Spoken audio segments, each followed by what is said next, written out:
All right. Good evening, everyone. Welcome. I'd like to call the. Oh, wait. 15 more seconds. I'd like to call the regularly scheduled meeting of the Board of Education for the School District of North Pond to order. And commence with a roll call vote, please. Chisholm. Here. Kowalski here. Hack. Here. Streeter. Will. Here. And we have a quorum. Report on public notice, please, Mr. Stater. You bet. Public notices, agendas were mailed to Fond du Lac Reporter, radio station KFIZ, KFIZ 107, and WFDL radio, and agendas were posted in the district office, US Bank and Municipal Building on Thursday, March 17th. Thank you, Mr. Stater. Please rise for the pledge of allegiance. Pledge allegiance to the flag of the United States of America and to the republic for which it stands, one nation, under God, indivisible, with liberty and justice for all.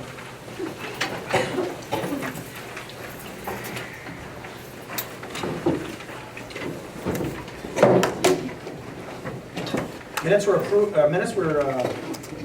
distributed to the members, the board members, as part of the package. Did everyone have a chance to review the minutes? Are there any additions or corrections to the minutes? Seeing none, they'll stand approved as presented. In the absence of our treasurer, Mr. Stater, could you provide the treasurer's report? I would be very, very excited to. Cash balance on hand, as of February 22nd, 2016, was $548,293.83. Receipts to be paid, $1,584,245.89. So total receipts were $2,132,539.72.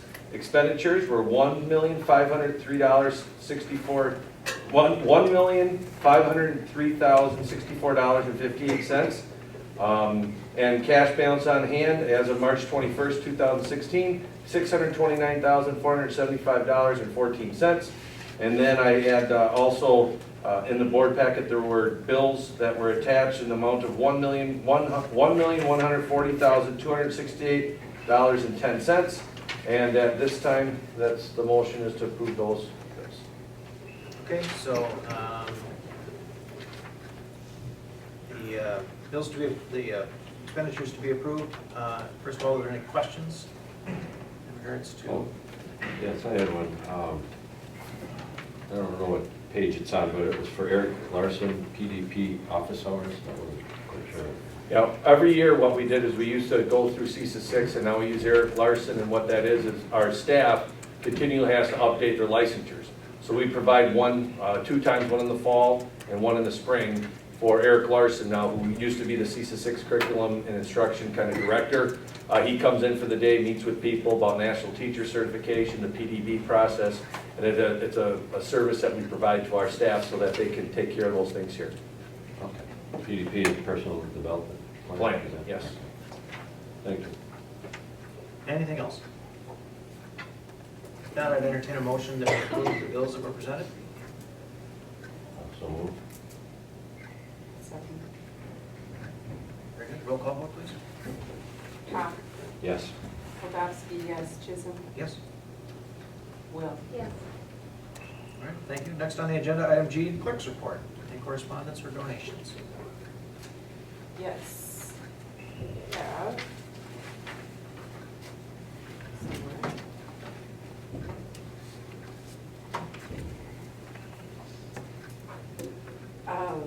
$750 in key benefits for staff shirts. The Green Bay Packers, we have an autographed football for the FLC PTO raffle.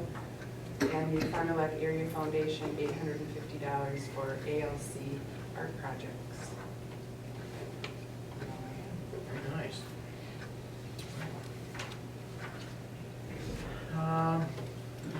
It was an early meeting, and Hunter had soccer tonight, so they were just practicing the first soccer game. She didn't think she'd be able to make it, so she'll do an update on family night, which was a big success last Wednesday. A lot of fun. Who key clubbers in here? Anybody help out family night? Yeah. Get the hands up, come on. Good time, good work. So she'll have a more robust update in April. All right, very good. Next on the agenda at 7:06 is citizens input. This is an opportunity for anyone in the audience who wishes to address the board on any topics. May do so at this time. Any citizens wishing to be heard?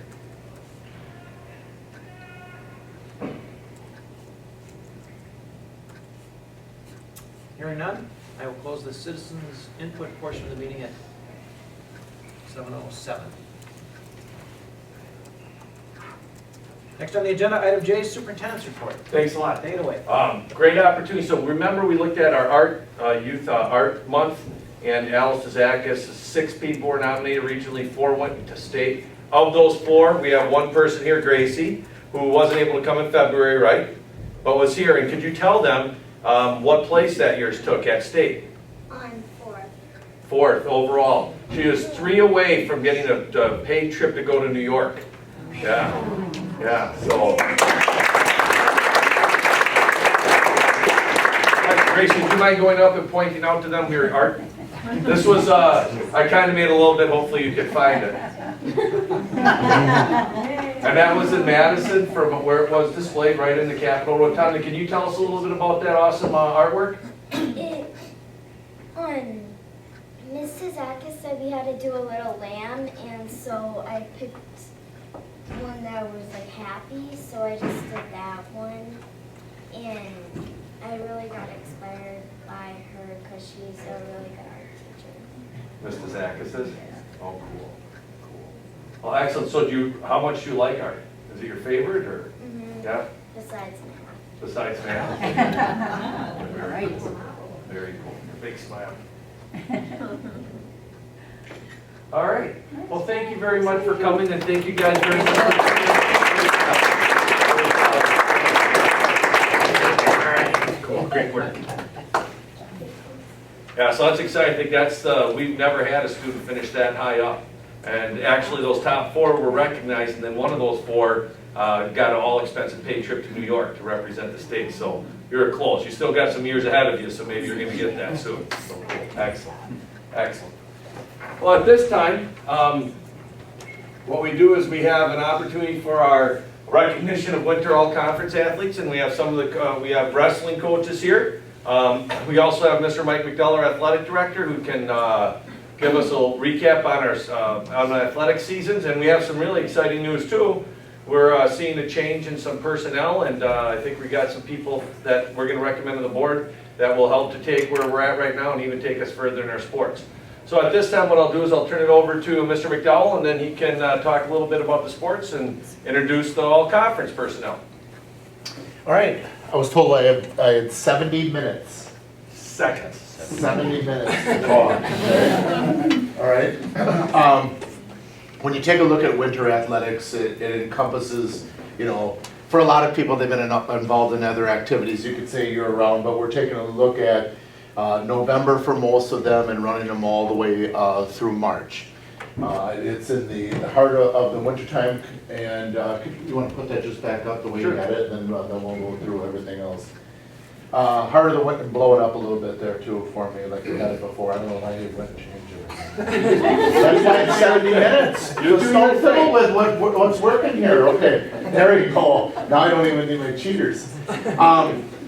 And being a past wrestler in the past, knowing what it takes and what's involved in it, and the same with basketball.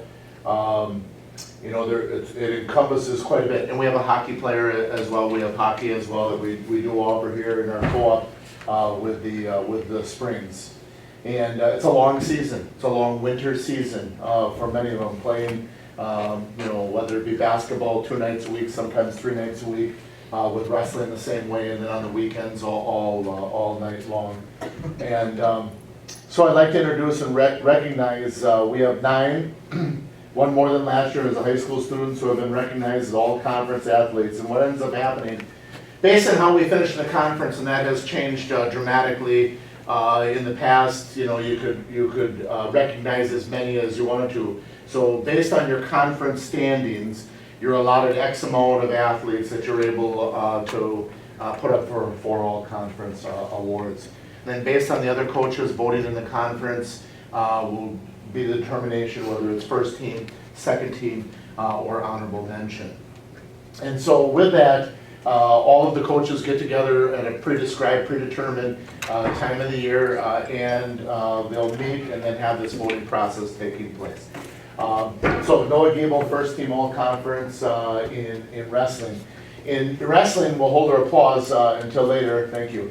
Wrestling, a little bit different animal than basketball, and I'm not gonna say I like one sport than the other one, but it's your own determination as far as what you end up getting. If you win the conference at the conference wrestling meet, you are the all-conference wrestler. There's no voting that goes on as far as wrestling is concerned, as opposed that there would be for basketball, football, other sports like that, volleyball, et cetera, et cetera. So Noah Gable took first place in our conference wrestling tournament, thus earning all conference. Austin Hernandez, first team all flyweight conference in wrestling as well, earning those awards. Zach Choate, second team all conference flyweight. Abraham Gable, honorable mention, all conference wrestling. Junior Hernandez, honorable mention, flyweight all conference wrestling. And the one thing, you know, and I get an opportunity to see all of these young people, that's one thing that's great, is because I can spend 70 minutes up here talking about each one and what they do and how they do it and what they've done. Sometimes I have them in the classroom, but seeing them out on the mat or on the court on a regular basis and the things that they do. And it's really nice to see the things that they do. One thing though, Junior Hernandez really, I did not see, maybe there were some matches. Sometimes when we get together in the varsity, and then you have some extra matches that we had. And, you know, in the old days you had junior varsity, you had varsity, then you'd always get some extra matches for kids that didn't fit into those two categories. And junior, you know, went out and got a few matches sparingly, and all of a sudden conference comes around and junior just rips off what he's got underneath, and it was like an absolute Superman. And he goes out there and slices and dices all these kids that he's never even wrestled against them. You know, of course he says it with a lot of emotion and vibrato, and he's doing a lot of yelling and screaming and talking excessively all the time. You know, just smiling, and that's all you get out of him. So that was a surprise. I mean, I think it was a phone call to coach, and I said, Junior Hernandez, hello, is this, you sure it wasn't Austin Hernandez and you're just calling him Junior? But congratulations with that one. And that's third place. Third place out of potentially 8 wrestlers in the conference. Dawson Wazadelic, second team all-conference in basketball.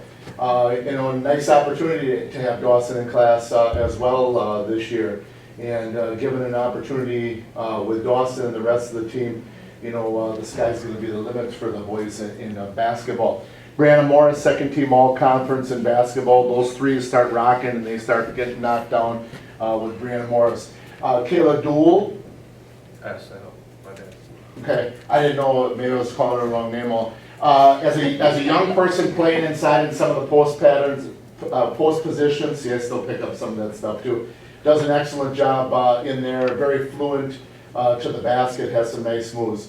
Bryce Nemeth playing above the rim, gives 110% when he's out there, running and jumping all over the place all the time. Bryce is a calm, cool, smiley kind of guy. And, you know, one of the games, I could, you know, things were kind of going sideways a little bit, and I saw, you know, Bryce had another side to him, and I had to say, hey, I want to see that a little bit more out there on the court there with him. So, you know, and I'll go back up the top since I kind of said something about everybody. Noah has worked very hard his entire career and goal-oriented in the things he wants to do, from Eagle Scouts, both you and Abe Eagle Scouts. Eagle Scouts, very committed to what he does and sets out to do his very best. Wherever he ends up, he is always going to be a goal-oriented soul moving forward to better himself, to push himself. Austin Hernandez, you know, I used to wrestle with Austin when we first started off, and I thought to myself, okay, he's like a freshman, that's okay. Then he's a sophomore, and I'm thinking to myself, okay, like the next year, I'm just gonna have to stay away from this kid. Zach Choate, the same way, both very nice young men, and they do a lot on and off, but when they're on the mat, do a very nice job.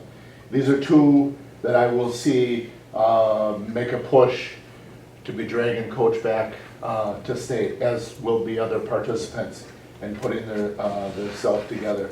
And you know, and Abraham Gable, honorable mention this year, first team all conference, and he could be a buy as well in moving forward with that.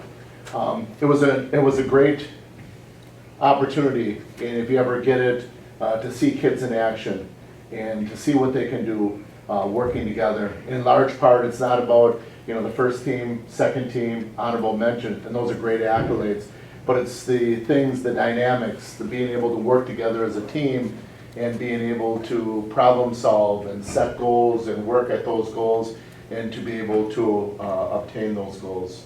And some of the things that, you know, we're gonna add later in the board meeting is gonna give our kids some more opportunities to be successful, whether it's on the court, because we're not changing on the mat, all right? Staying steadfast with me, that's why I love you two guys, okay? Ken, you can smile now too, thank you, okay? So, we'll talk about those opportunities too, but I think right now we give a round of applause No, here, you come on up here. to those athletes. So, I didn't get a chance to go home today.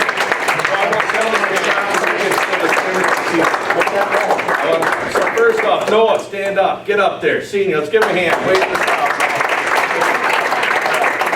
Austin, get up there, come on, yeah, get up there, get up there.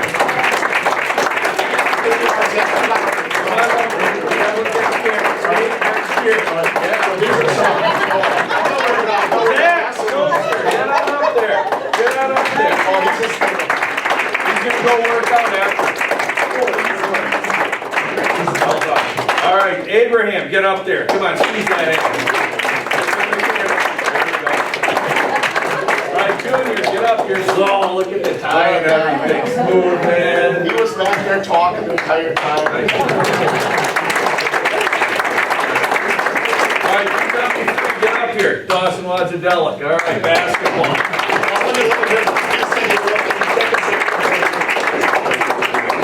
And then Bryce Needland. Bryce, get up there.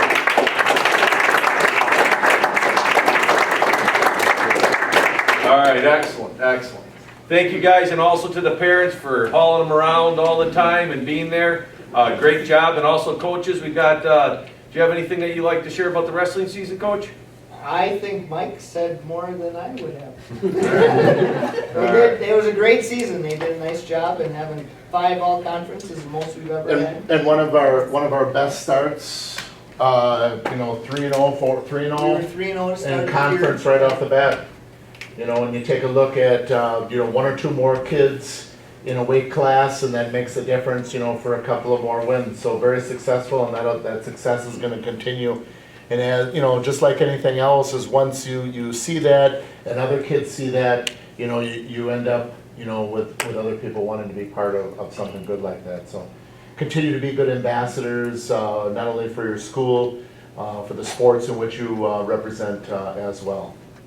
All right, well, thank you guys very much, and also Gracie, thanks for all you do.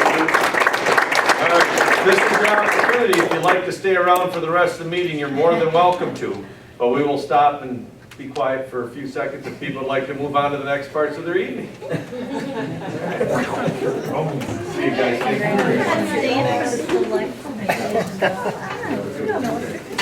You're gonna miss it. All right, Mary, I love it. Have a good one, guys. Thank you very much. Mary's the We don't know how long. Congrats, Mom. Yeah. Great job. Congrats, Dad. Congrats, Mom. Yeah, there you go. Okay. Cool. There you go. Yeah, very nice. Very nice. Yep, take care. All right, congrats. All right, moving on, election, April 5th. Get out there, vote. We have, for the first year, 2 openings with 2 people that are running. So Pete and Melissa, good luck. I have not seen any other signs pop up around. And nobody else will be 2 on the ballot. So just word out there that April 5th, we have board elections. So good luck as we go forward. All right. Now I'm gonna take an opportunity to update you on two different things. One is the facilities planning, another is Oriole Nation. The reason I'm updating you on the facilities plan, I want to get some stuff on tape so the community can see. A lot of you are already involved in that. We'll go over that pretty quickly because we've already talked a little bit about that. And then also Oriole Nation, as we're going out to look and solicit sponsorships for our calendar and throughout the whole year, part of that is to also allow some advertising with some 3x6 foot banners and also 2x3 foot banners. And I want to run that by the board, see if there's any concern. Nothing that we have to vote on because we already do have policies that they can be up. They just have to meet certain things. So I just want to know if you want to know any more information. I want to let you know everything going on, what the plan is. So, all right. So first off, what we're going to do is we'll talk about the facilities planning committee. And what we did with our facilities planning committee is, I will show you in a few minutes just some rough ideas of what the plans kind of look at from grade, but just to get everybody up to speed a little bit, we have 3 goals that when we look at our strategic plan is number 1, create a physical environment that promotes the development of students to be career and college ready. That's how the classroom looks, and we know that is changing as we want to meet our kids' needs to be successful. The second one we found is that we want to make sure that our facilities are safe. Not only from intruders, but also from a health standpoint. And we also want to make sure that our facilities are as energy efficient and personnel efficient as possible. Underneath those 3 goals, starting with our facilities, kind of like our audit, when we hired Bray about 2 years ago, we found out that we had 3 levels of need. 1, which was the most, which was early childhood through 5th grade. Then we saw that there was the middle school, Bessie Allen, that, you know, we took care of the high school, and the high school is really good. The district did in the late 90s, early 2000s. But there are some needs maybe that need to now, after 20 years in Bessie Allen, kind of get updated a little bit. And then we had some high school and building and grounds needs in 3 different areas there. So what's happened now is we've taken these buckets, if you will. They do have some dollar amounts onto it, what they would cost. And really, the big thing that we're doing is we're looking at taking all this information. We've already contracted with Bill from School Perceptions, and Bill Foster is now taking this information that we have. I told him kind of the story that we had related, and you can see that if you read that report, to go and come up with a survey. So on Tuesday the 5th, he and I are going to talk. He'll have that first kind of look at what that survey looks like. Kind of like, here's our story, this is where we came from. Hey, this is kind of that first really important bucket that we see the most need in. And then here's the other ones where there's other different needs. And that process will move on. We have Vicki, myself, Sherry Banky, Maria, Dave, that are all on that facilities committee survey team. And we'll look at that. We'll kind of go through it a little bit, make some adjustments and edits.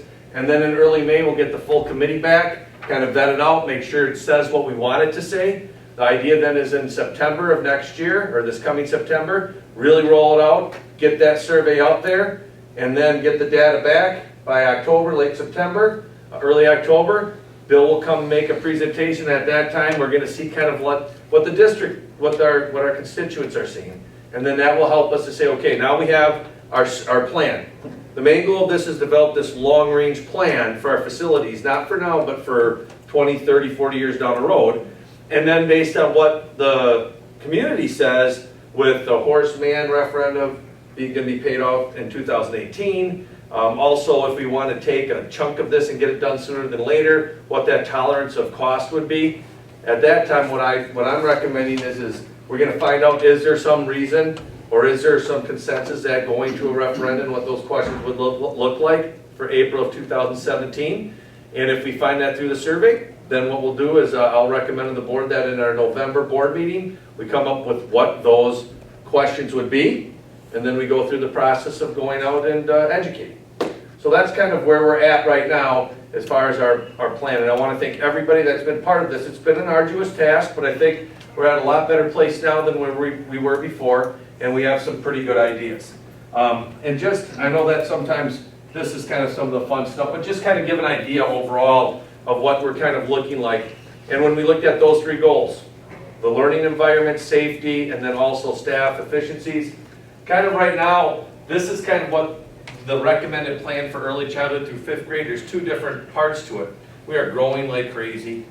We know the space that we have at FLC is not adequate enough to do things that we need to. We're gonna be taking on more and more kids, not just because of open enrollment, because of people moving and different programs. But we also know that we have alternative learning, and we know that there is a need for childcare in this district. So the daycare is a need too. And we know that gym space and practice facilities are at a premium, especially in the spring.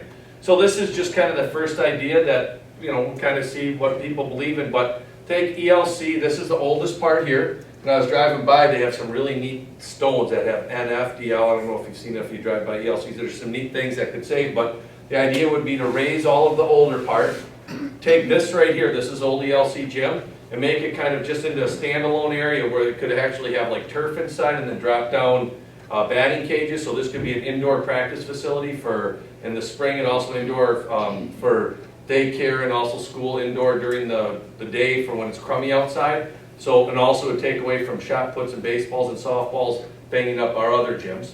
So that's just kind of an idea here. And then this right here, the front part of ELC, would all be redone and made into a daycare. You can see there'd be more traffic patterns. It'd be a lot different. It'd be safer. And then this part right here, this would be our alternative or learning. So not just for ALC, but we could see we could grow with some different programs. If we ever wanted to bring our Elmwood program here, if we ever wanted to bring Amity here, if we had the growth of other areas, that would be this area, and then this would maintain being maintenance. So, and the plan would be is to look at redoing the roof, redoing HVAC, redoing everything in this area. So that's kind of the ELC look that was kind of vetted out of just an idea. And then this right here is, and don't get caught up on is this what it looks like, because it can change dramatically. Okay, but the idea is that FLC, that was built in 3 different stages, in the 70s, the 80s, and the 90s. And what it was built for has been continually added on, but we know we're busting at the seams, and if we don't have our early childhood at 5K, we need to put them somewhere. So this plan is the first bucket, if you will, with ELC, is to redo all of this area. Over here, create kind of a community commons area, open up the cafeteria, windows. This is the band or the music room right now. This would all be open and full for multi-space usage. And then you can see a 3-station gym with an opening here for people to get in. 3-station is bigger than what the high school is right now. So we look at basketball and practicing community things. Currently right now, if you do any practices, we have kids practicing until 9 o'clock. Plus, when we look at, Wisconsin's cold. When we look at spaces and flexibility for indoor recess, this would be a huge plus for us, a big time plus. And then art rooms and band and music room. To redo this area here, you'd have your 1st grade learning neighborhood, you'd have your kindergarten learning neighborhood. In the middle here's a courtyard, which could be made into an indoor playground or an inside playground. Here you'd have your early childhood, a new entry area here, that secure entrance, changes some things there. And then what this is this would be a 72,000 square foot addition, 2-story or kind of different, where you would have like the 2nd grade and 3rd grade learning neighborhoods. Remember that one school we saw, Lake Mills? Kind of something like that. So it's very flexible space, but you still have the classrooms. And then on the 2nd floor, you'd have your 4th grade neighborhood, learning neighborhood, and 5th grade neighborhood. And one thing that's designed, that's going to be put out in the survey, is having 5 sections of each, so that we could house up to 125 kids per grade level. And currently right now we just don't have that space, but that's kind of what this plan would. So we would have, for that first early childhood through 5th grade, you'd have ELC where you'd have your maintenance, your alternative learning, and you'd have a brand new area that would probably be able to handle twice the number of daycare students that they do right now. And then we would see a significant addition and renovation of Friendship Learning Center in order to house early childhood through 5th grade. And this is a good size elementary. It's not huge it's not the biggest or too big, but this also could show us some savings, if you would also, and maybe staffing also. So this is that first bucket. Am I making sense from what we talked about? Everybody on there? All right. And then the next bucket is, this is Bessie Allen, as you can see right here. This is where we start looking at, we don't know, exactly, this is where there's different buckets, like safety. There's not a secure entrance here, and the Bessie Allen offices are here. Looking at moving those here to make secured entrances, that's a big deal. New gym floor, and also air conditioning in here. There is no air conditioning. I think that's only room in all the the building. And then add a 6th grade science room, maybe down here, not over there. There's not a 6th grade science room, just a 7th and 8th grade science room. Redo the lockers and the toilet rooms, and then with the school offices going here, redoing this as kind of like a common flexible learning space. And then, although Mike and Tom have done a great job kind of refurbishing and trying to make our tech areas better, there still could be some work that could be done to get these up to speed where they need to be for our students. And then this would be a 3-stall maintenance garage with storage on top. Normally we have parking, our Mary, who's our vehicle guru, they're normally over at ELC, or they're normally outside and back because it's easier to get them back and forth. Sometimes that would alleviate that. So this is the ideas then for if we had, like, from when we looked at our needs, if we had like pie in the sky, this is what is going to be on our facilities committee. Now, we don't know if this is all a referendum question or if this is something that we knock down in 10 years, but these are the things that we see for middle school. And then if you look at the high school we're pretty, I mean, we got set up pretty well. The only thing, there's 2 things at the high school, or 3 actually. 2 you can see here and the 3rd you can't. Number 1 is a servery, or like a food court. Right now we have everything right out here, and we see that commons area as we get more and more kids getting bigger and bigger, and we want to make sure that we have as much room as we can. Plus, to be able to display the food a lot better. A school store somewhere, and then this is an addition, but and what this is a secure entrance. Even at the high school, when you walk in the doors, you go right into the commons. You're not steered into the high school office. So although it was built best, I mean, it was built before 9/11, and that changed a lot of different things. So the high school, the 3rd part that you can't see is we need more parking. We also need to refurbish all of our outdoor parking lots and our lanes, our drop-off lanes. So that's also another bucket for at the high school. So if we look at what the committee has came up with over 2 years of work, as we developed our goals, and with those we know our most pressing need is early childhood through 5th grade. Then that second need is, hey, the middle school, it was a high school, then the middle school got put there. There was some things done, but we see some more things that could get done to really get it to where it needs to be. And then we have a few things at the high school. So those are the buckets, and what's going to happen right now is Bill Foster's putting all this together, putting our story together so that we can get that information out to the community, put some preliminary price tags and say, what do you think about this?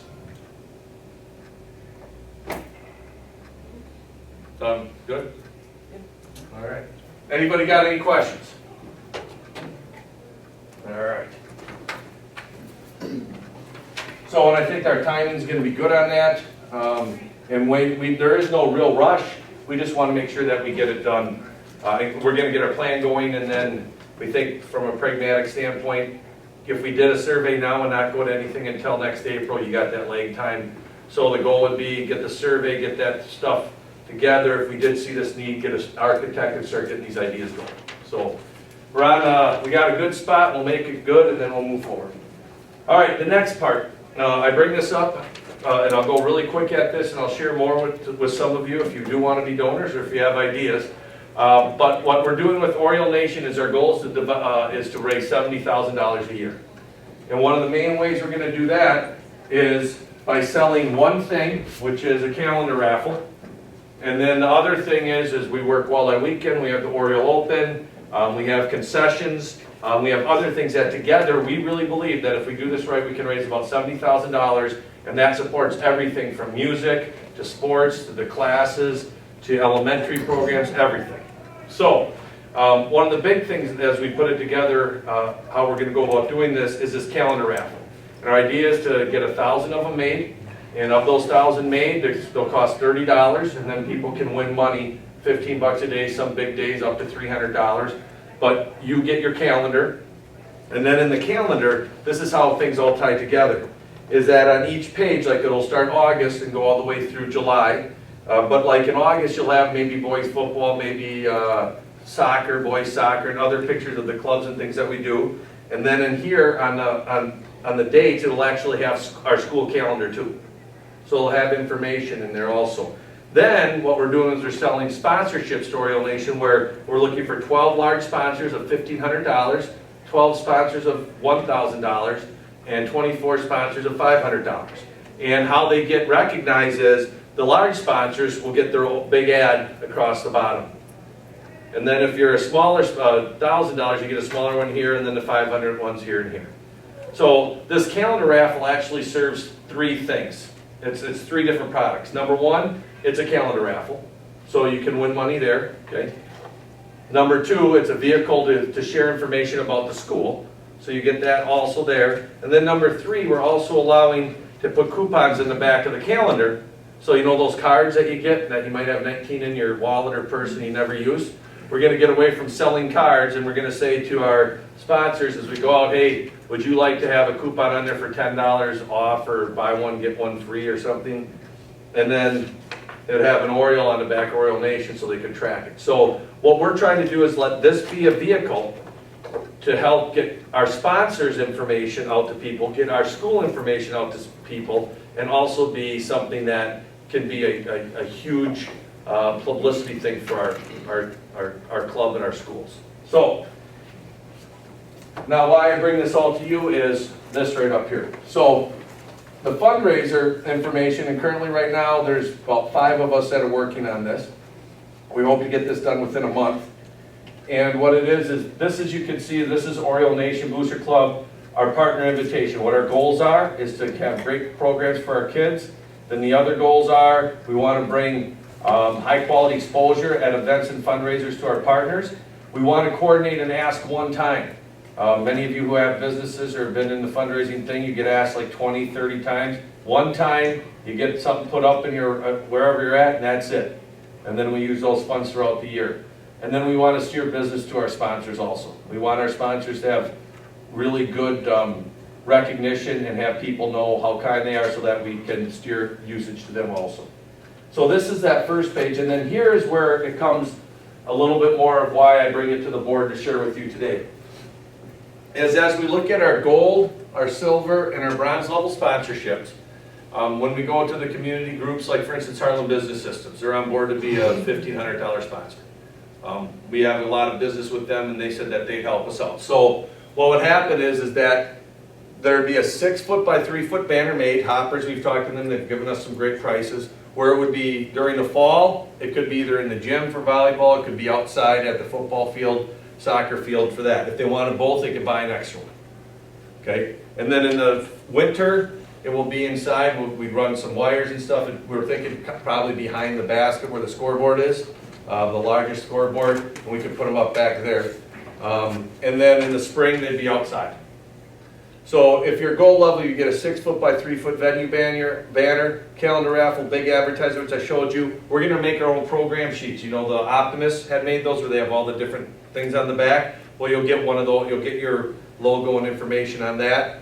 You get an Oriole Open sign, a plaque to display at business, kind of like, hey, we support it, go away. Not really, but we want our businesses to be able to have that ability to know that they supported us. If anybody from Oriole Nation goes around, they can see that and we don't ask. And then an option for a coupon in the calendar raffle. Why the sponsorship thing is such a big deal right now is that by going out and getting this, we're not asking over and over, and we bring value to our advertiser, our sponsors. So a silver level would be a 3-foot by 2-foot banner, and the same things here. The bronze level would be no banner, but you get the same that you get in the calendar raffle, just be smaller program advertising. And also when we talk to the different groups, not only will we ask them if they would donate money, but do you have any other items or things you'd like to donate for the Oriole Open, other considerations in kind, discount things, and then also ask them straight out, hey, can we ask you for anything throughout the year? The answer is no, or if you have some things that maybe you could, that's where we'll put that down. And also, would you like a coupon in the back of the calendar raffle? And I just want to, Rob Geezy, I don't know if you know Rob, he's kind of the nicest guy, hard work, and love him. Do you know, get this, this is how the calendar raffle is going to work. So there's 000 through 999. And what's going to happen is the drawing will be the Wisconsin Pick 3. So every day, there's the Pick 3. And it's going to be from 000 to 999, so we won't have to worry about pulling those. It'll be 100% accurate. And the other thing you get with the calendar raffles at the Oriole Open, we're going to have a big ball drop. So everybody who buys a calendar, and there'll be 1,000 sold, will have a ball up there that if it goes in the hole, you get 750 or around there. So there's a lot of value. Should be a lot of fun with that calendar raffle. So what I'm bringing up is that as we go forward, if the board, I can do some things more formally, but from what my understanding and research is, we do have already policies about putting things up, and we would make sure that they would be school appropriate and that they would be, you know, well done and quality. But is there any other feedback that the board would have about any of the advertisements on our school grounds or venues? Question, the calendar, obviously, for a year, would they have to re-up again the next year for another $1,500? Yep. And that's what it would be, once we get in that flow. Hopefully after this first year, they'll see the value of it, and that'll be it. And they'll start to see, and we're gonna be a 501c3, we've applied, I'm sure it'll come within the next month or so. Like A&W is a gold level. They give us everything to run Walleye Week, and we're talking hundreds of thousands of dollars worth of machines and equipment, or tens of thousands, I guess I'd say. So they're up there, so. I know, we're gonna be real busy. So. The only other thing I guess I would say is just, are you limiting like the banners, how many? So it doesn't, I wouldn't want it to get kind of tacky looking by overwhelming, you know, the actual sports stuff, the record holders and other things that are hanging in there. But it might help a lot with the acoustics. Yeah, so we're looking at, we're with 13 with A&W, so 25 banners. And if they're all at one end or if they're spread out, we'll see how that goes. I think Dave has volunteered, he doesn't know this as being kind of our banner placer. Since he knows the facilities quite well, I think he could do a good job with that. Yeah, so we're rolling, if you guys know of any businesses or anything that'd be interested, let us know. We can go, but we want to try to bring value, and we went and talked to Hoppers and they loved it. They said they don't know anybody, other groups, because no groups are really talking or working together. They love the idea and concept, so we'll see how it kind of all rolls out and have some fun.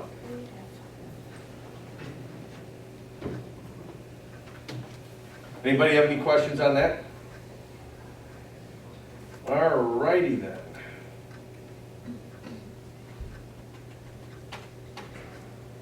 All right, future board agenda items, March, before the regular meeting, I'm gonna be working on policies over spring break, so next week, Monday, Tuesday, I'll be in doing the policy, so we should have all those updated and stuff for our board meeting. And so, I know Melissa, you had emailed, hey, don't we have a 5:30 we were going to? It's supposed to be facilities. Yeah, so, but we're gonna have the policy meeting probably at 5:30 on the 20, whatever, I think it's April 26th, whatever that fourth Monday is. And then, other than that, I'm trying to think, we'll have, remember also we have 2 in May that are gonna be coming up. And then also, thank you very much, I know Steve and Vicky, you both said, and I think you said you might not be able to, Melissa, or Pete, if you still want to, I can get you in there for the Bessie Allen principles. I got that information out, and I'm starting tomorrow. Darcy will get all the information out to people. I think you're already on weekend, so we can start narrowing that down. I want to get it down to 4 high-quality people that we interview, very similar to what we did at FLC. So, and before you have any questions on goal updates, I want to turn it over to Debbie, if you would just tell a little bit about the award that Melanie got. Absolutely. Not very often that we get to thank one of our own and see not only how we appreciate her within North Fond du Lac, but to have the region of CISA 6 and the CAS regions of Region 4, which is the northeast region of the state, recognize what an outstanding principal she is and what she has done on behalf of special education over the years. And so the nomination kinds of things asked me to list many of her credits, and they start way back with the co-teaching and inclusion and supporting special education by attending all the special ed department meetings. I don't think you've missed one in, I don't know, practically all the years I've been here. But it goes all the way to how about all the practicum and special education student teachers that we've had that have not only started here, but been hired by so many other districts over those years. So well-deserved after 39 years. 30.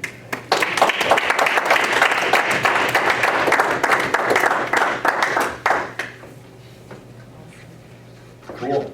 Can't wait for that tribute night at the Holiday Inn. It's going to be fun. Yeah, excellent. Well, thank you very much. Do you guys have any questions of any of the information from the team? Do you guys have anything more you want to share? All right. Sure, well, another future board item, just summer school contracts, as we get that staff. Yep. Have a whole list of Remind tomorrow, let's talk about that a little more in depth at our meeting. summer school. All right, cool. All right, that's it? That's it for the superintendent's report? That's it? Do they, Mike's here, he's not bloody. Deadlock closed. deadline? Remember didn't come to the meeting. Oh, no. Was it So you get to do it again? Yikes. Yeah. No closure, but. All right, so we're at item K then, items of new business. First item is discuss and consider policy addition to student opt-out in 3rd, 5th, 7th, and 6th grades. All right, the reason I put this in there is with the new ESEA or ESSA reauthorization of that's No Child Left Behind, and also in conjunction with the state has, it's a big private school and also parent advocate rights that you can have your child opt out from the tests that are in 4th grade, in 8th grade, 9th, 10th, and 11th. Those are the state mandates. So you're looking at the Ford exam. Those are the ones that go on the report card, are that 4th, 8th, 9th, 10th, and 11th. ACT and ACT Aspire in the high school, okay? So it says right in the state statutes that we must grant that. Well, we had somebody who had their child and they wanted to opt him out of the 5th grade Ford exam. And according to DPI and the laws is that that's up to school boards to decide. So what I would recommend is if the law allows for opting out of state mandated testing at those 1 grades, why would we say no, you have to take it at those other grades? Because the board does have the authority, but I don't think that would be, my opinion is from a school district, if you can't opt out those ones, what good if if a kid in 5th grade, they say we don't want our kids taking those tests, we say no, you're going to. You know, I don't know what the upside would be on that one. So not a lot, we've had 1 request, and I just think that what I'd recommend is that we just allow that, also put that in our policy, that if you opt out of any state mandated test, which is only the Ford, ACT, and Aspire, they can't opt out of our STAR or any of our tests that we do, formative assessments, or screeners, so it would only be the state mandated tests. Do you get an impression from our policy folks of other school districts that have done this? Do they have a policy boilerplate for it, or? No, what I just do is put it right in with the opt-out policy that's in the testing. So, I mean, I don't know how that all before, but just as of right now, we had that request. I just want to be ahead of it before the tests come and say, you know what, we might not have it formally in policy X, Y, and Z, but there has been board action that those grades will be treated the same way in state mandated tests as 4th, 8th, 9th, 10th, and 11th. Why did the state not include all of them? What was, the rationale for leaving 3rd grade out or whatever? Absolutely no. I don't even know why they made this law, because you could do it anyways. So the reason that this always was kind of like a contentious thing is because when you look at our report cards with No Child Left Behind, what happened was there's punitive things. If you didn't have 95% of your kids take it, they'd be like, hey, something's amok at the Circle K and you're trying to job this. So if you didn't have 95% take it, then you get hit as not, that's one ding. Well, things have changed, and I see there's a movement to privatization of schools, and when we look at the coming up, this is all foreshadows when we talk about assessments and we want accountability. Well, if we have accountability for everybody, that's great. But if you also have that ability in state statute that you have accountability unless the parents opt you out of accountability, and since the parents did it, then we can't hold you harmless, leads me into the next part when you see private schools say, sure, we'll take accountability, and then parents can just opt out of it and there's no penalty for it. So it came out of that there was a mandate that you had to have an X amount, and this bill was passed before the reauthorization of the ESSA, and that reauthorization is a punitive. So do I have any rationale for why? Because somebody thought it would be a good idea and it would placate to parent groups, I would say I don't want my kids sitting in a testing chair for X amount of time. And thus we got the law, but then things change and we really don't need the law. But since we have it, I think we should be consistent. It's the same thing with the new law coming out that on our report cards, we may have to report crimes that happen on public school grounds, which is directly to, which we already do to police and things, but interesting things. This would just make it easier, and I think we've had one request, that's it? Yeah. Any other questions from the board? So I would entertain then a motion that we consider having a local policy to allow student opt-out in third, fifth, sixth, and seventh grades to be added to the state statute. I'll make that motion. Further discussion or questions? Hearing none, roll call vote, please. Will, Yes. Streeter, Yes. Chisholm, Yes. Goldowski, yes. Hawk, Yes. Okay, motion carries. Item number 2, under new business, discuss and consider establishing a music parents activity account. Thank you very much for this one. This is just goes in the process that we do when we have activity counts, when the school starts to take control, not control, but are kind of like the guardians of money. What's happening with Oriole Nation is we have all these activity accounts, and how it's been set up is that if basketball or if post-prom or if the class of 2017 gets money from Oriole Nation, that money then goes from the Oriole Nation account into that activity account. Well, what's happened here is that music parents is kind of, they're still going to be music parents, but they're just going to run events. They're not going to be the fundraising group that they used to be, but they do have money currently for different kids because of selling the books or selling frozen food and high-cost wrapping paper and all those other things, and pizza coupons and things like that. They do have some of that money that's in those accounts, and Ken Stefani's no longer going to be treasurer, feels that it would be very beneficial, and we've talked to him, that money then gets transferred to an activity account that is audited and easier for Maria to control and have here, and then we take a lot of that just off the hands, and then it can go to where it needs to go. That's what this would be. I could see this possibly going away probably in 2-3 years when all that money is gone. And then there'll be activity accounts for instrumental music, for vocal music. But this would be an avenue to allow that money then to come to school and to kind of be the guardians of it.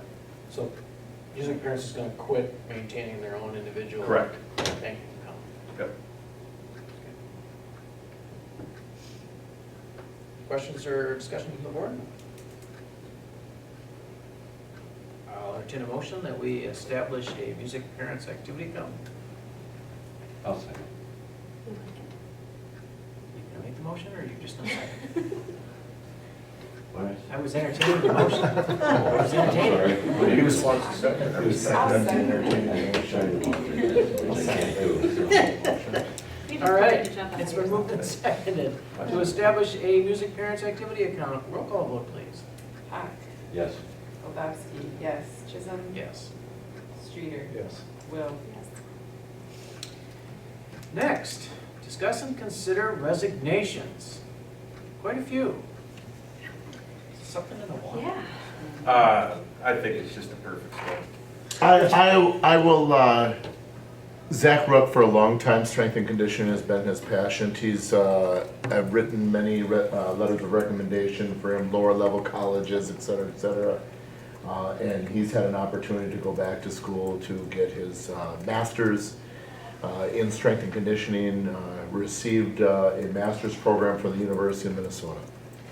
And so this has been a lifelong dream and so a venture for him. So Zach Rook. And then we did him Football. last week. Yeah, I know, I'm just, so how it goes, Chris Saberlick has some health issues in which he needs to address, and so he is asked to resign from the boys' basketball position. The linchpin with that was Adam Mickey worked with Chris Saberlick on a regular basis. Adam is gonna go back to the middle school to be the middle school basketball coach, where his connection with middle school kids, being a middle school teacher, Eric Purswell received a new job last year from Alliant Energies. The promise was that he was going to be in the Fond du Lac area. That promise has not come to fruition. He is driving hours away and would not be able to make it in time for boys baseball practice. So we got that call 2 weeks before the season started. We got that taken care of. And so Roger Dooley, his wife is really the middle school volleyball coach. Roger oversaw everything. Roger's working with our program with high school to kind of incorporate and get everything. Roger is an official. He goes down to Florida and officiates a lot of minor league baseball stuff, softball stuff, part of that down there. So he had to resign officially on paper to be able to go down and meet those needs, and he'll be coming back. He'll still be coming back to do our varsity girls volleyball position, but just had to make it official, the resignation, to be able to leave from that post to go down there.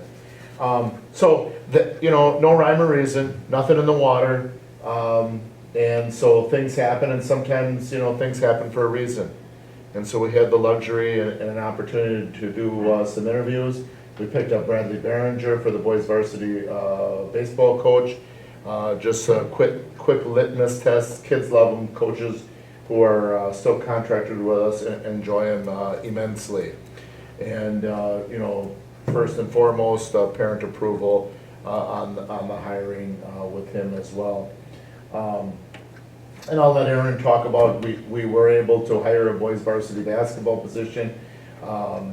Neither good nor bad, but just something different. This young man is coming to us from Iowa.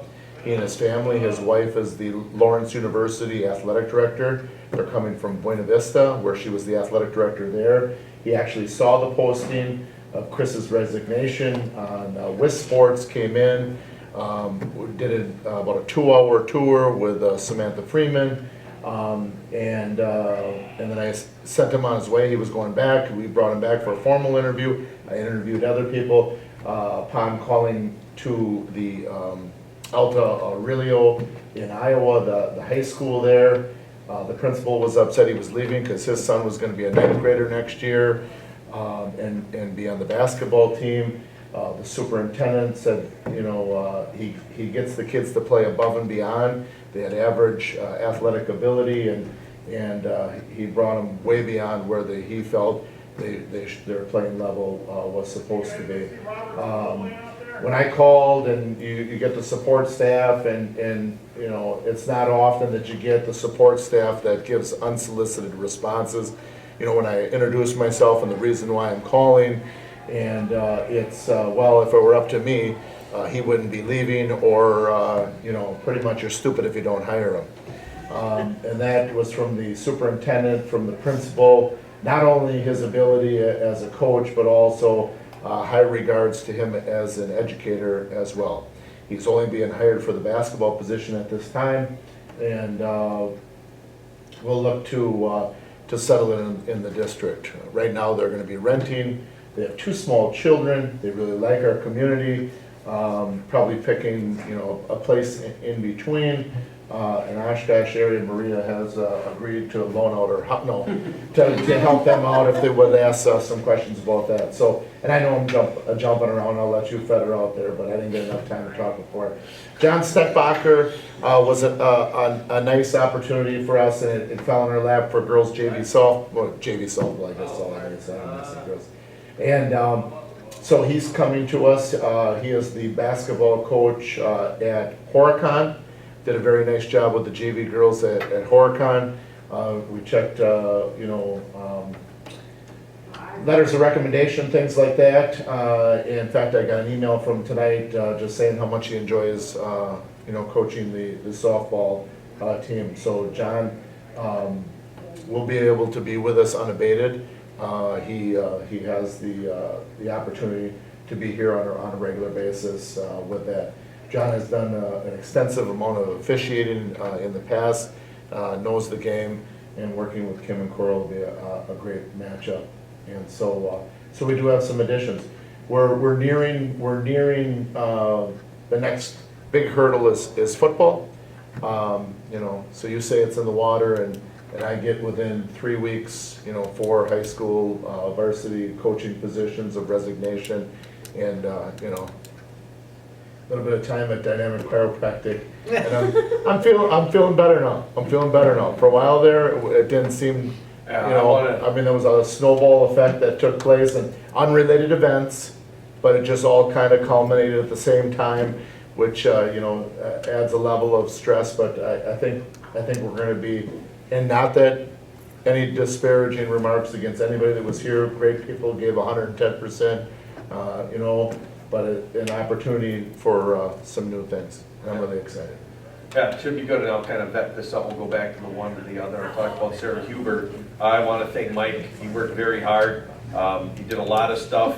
He still has hair. I thought he was going to pull that out in the past month when everything went down, and I know that he was stressed because I was back talking to him one time. He says, Aaron. I don't think I've ever heard my name. Aaron. Kind of like I thought Abraham was going to come out too. So, but he's done a great job. So I want to thank Mike very much for all the work that he's done for the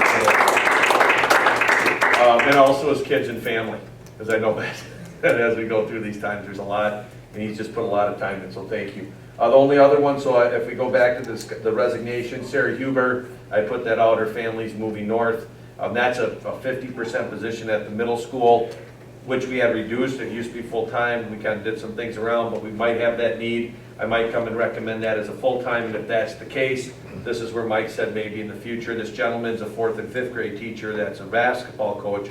This could be possible fit for him depending on how he is as an educator, but he did say that basketball, that's what he wanted.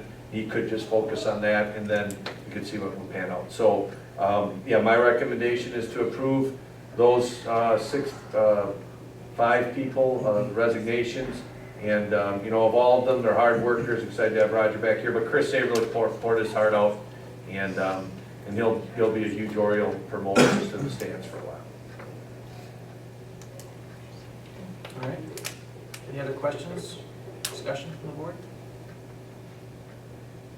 If not, then I will consider a motion to accept the resignations of the 5 people that are listed. Make that motion. I'll second that. Any other questions or discussion? Hearing none, roll call vote, please. Streeter. Yes. Chisholm. Yes. Goldowski, yes. Hawk. Yes. Will. Yes. All right, thank you. And item number 4 under new business, discuss and consider extra duty contracts for John Stetbacher, Brad Behringer, And Chris Aberrant, A-B-R, A-B-A-R-A. Steve's already been online and found some sound bites for a while. all right, varsity basketball. And those, Mike's already explained those, and it's good to have some of the Stetbacher class. Gordy's oldest son is John. So to have Rocks and Stetbachers, that's like the blue bloods of North Fond du Lac. Throw the Pats in there possibly, He graduated with us. Oh, yeah? John did. John did? All right. So I will entertain a motion for approval of extra duty contracts for those 3 individuals. So moved. I'll second. All right, been moved and seconded. Any other additional questions or discussion? Hearing none, roll call vote, please. Hawk. Yes. Streeter. Yes. Will. Yes. Chisholm. Yes. Goldowski, yes. That concludes our items of new business. Section number L, under closed session, we will be moving to closed session to consider contract for Mr. Broden under state statute 19.85, paragraph 1, subparagraph C. And I will, that's a roll call vote, I'm sorry. We need a roll call to vote for moving to closed session. At 8:05. Are you making a motion? Sure. Okay, I'll second.